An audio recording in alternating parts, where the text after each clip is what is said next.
there's no way I can consider this place as private property for myself, because there's been so many hands and so many people involved with this project, and it's really has to be considered as commons for the for that simple reason alone.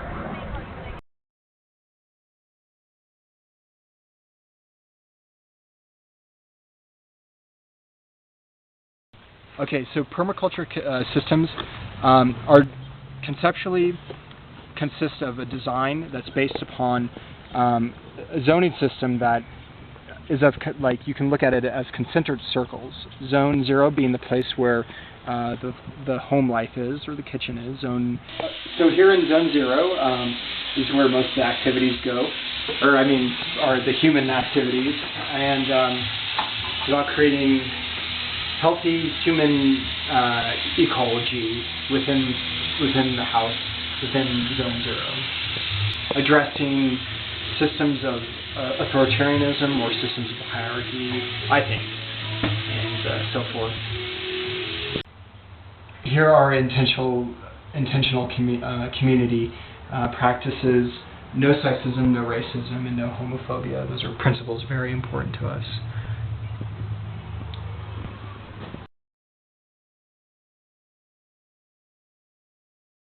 Okay, Zone 1 being where you cultivate and harvest salad greens and other herbs that you would need on an everyday basis, and vegetables. Zone 2, you'd have chickens that are a little bit noisy, and things that you wouldn't need to necessarily harvest on a day-to-day would be places like the forest garden, every 3 days, where there's fruit trees like out here, and also places that we planted today. Places that you visit once a week. And then Zone 4 would consist of like the windbreak, places that are more wild lands that you'd maybe see that would maybe need your attention once every month or so, or every 2 weeks. So you'd have a canopy forest and lots of nut trees, sugar maples for harvesting maple syrup, a woodlot for fuel, would mulch out there, and every single day there's places we would put, hey, no! Okay, what we're doing is sheet mulching. First layer is manure, and then we lay cardboard on top of that as like a weed suppressant, and it's really important that overlaps so that the weeds don't poke through.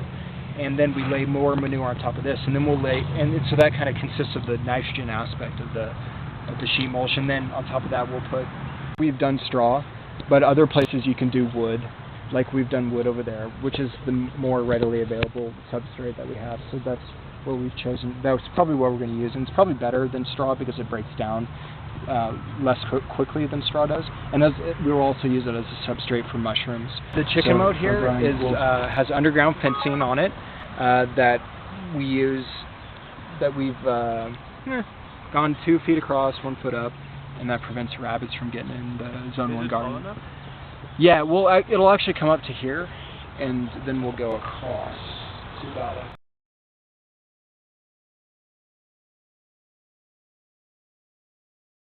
So this is the northern giant variety grape, and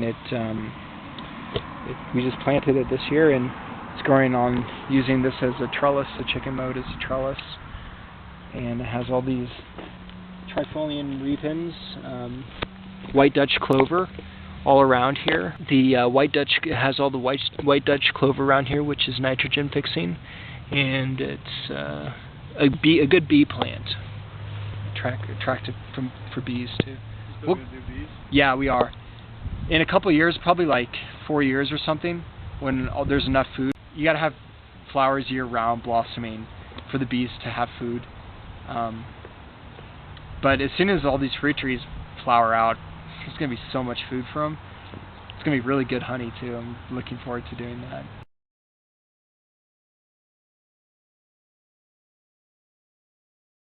There's no way I can consider this place as private property for myself, because there's been so many hands and so many people involved with this project, and it's really has to be considered as commons for that simple reason alone. Hey, Dalila.